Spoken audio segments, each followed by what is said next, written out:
In this video, I'm going to show you how to clone Bitbucket repository in Visual Studio Code.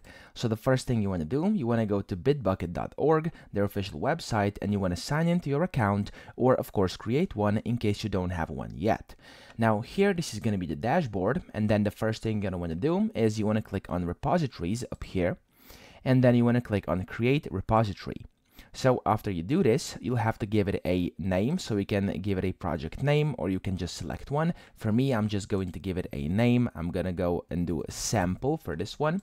It's not gonna find it, so I'm just gonna create using this one. There we go. And then I'm gonna go sample over here. Of course, you can name this whatever you want, and you can set this according to your own preferences. After you've done it, click on create repository. And here your repository will be created and you'll be put inside that repository over here.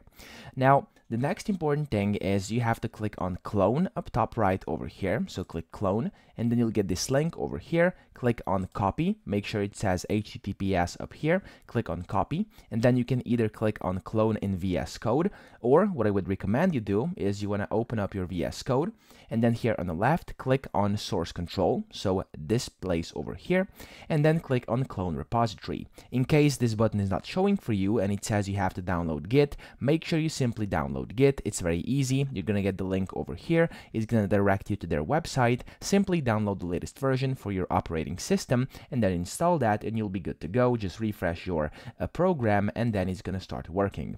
Here, click on clone repository.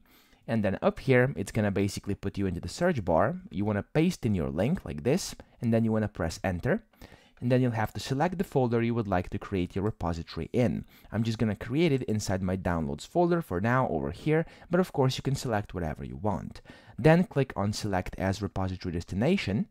And then this is gonna start cloning your repository, as you can see over here. And then once this is done, it says, would you like to open the clone repository? Click on open. And then for the first time you do this, you'll get a pop-up which is going to basically prompt you to sign into your account. So what you're going to want to do is you'll have to basically sign in to your account on Bitbucket. And then once you've signed into your account, it's going to take you to the website over here. And then you're going to have to authorize. And then once you authorize, you'll be able to start using your repository inside Visual Studio Code. So that's pretty much it. I hope this video helped you out. If it did, please subscribe to the channel and help me out as well.